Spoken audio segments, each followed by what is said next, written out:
All right, hopefully getting the hang of this. Let me go through a few more, and I want to do these just pretty quickly without explaining as much, just to kind of show you, that how fast these can be. So, so since I have x squared here, I'm going to have an x here and an x here, and I'm looking for numbers I can multiply to get 15 that I can add to get 8. Okay, so without making a list, although you can if you want to, I know that, okay, well, 3 times 5, right? 3 times 5 equals 15, and that 3 times 5 also adds up to 8. And so so I can put a 3 here and a 5 here. It doesn't matter the order. And then I'm recognizing that, okay, this is the sign of the bigger number. Whatever this sign is going to be the sign of the bigger number. And then in order to get a positive, what can I multiply by a positive to get a positive? It would be a positive. Okay, so that's how we get that. Here, since this is an m squared, I'm gonna have an m here and an m here. I'm looking for numbers I can multiply to get 16 that I can add to get 17. So that would be 16 and 1, right?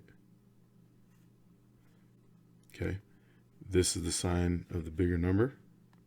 So 16 is going to be negative. But since this is positive, the signs are going to be the same.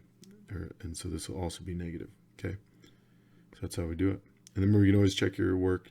Negative 16 times negative 1 is positive 16. M times m is m squared.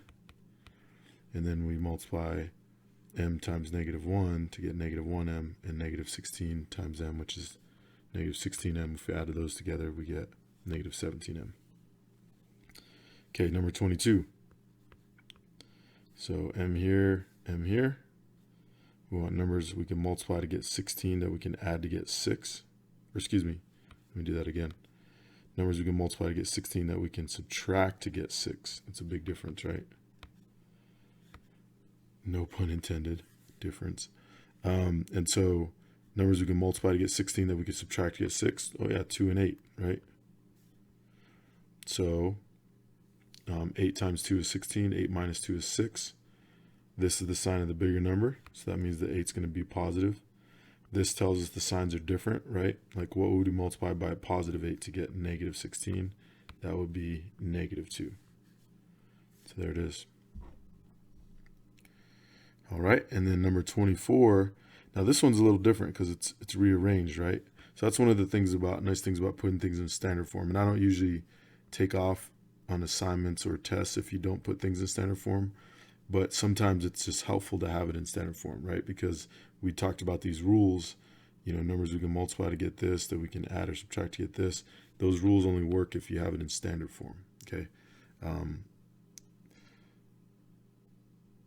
In terms of the order that you do all those things, right? You could still kind of piece it together without standard form, but this just helps us to kind of stay familiar and stay consistent with what we're doing. So I'm looking for numbers I can multiply to get 16 that I can subtract to get 6 again, right?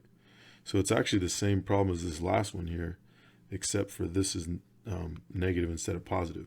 So I'm going to have an m here and an m here. I'm still looking for numbers I can multiply to get 16 that I can subtract to get 6.